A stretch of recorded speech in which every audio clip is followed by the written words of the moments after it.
morning. We're taking a look at guncalendars.com, where we try to archive our Second Amendment history.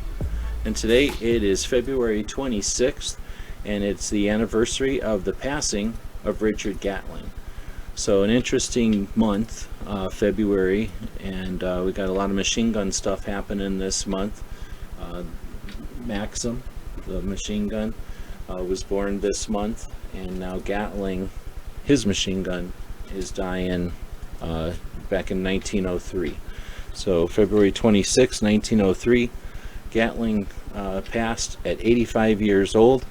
Another guy who thought his firearm would end all wars. Unfortunately, it didn't quite work out that way. So this is the kind of stuff we try to touch on over on guncalendars.com, where we archive our Second Amendment history.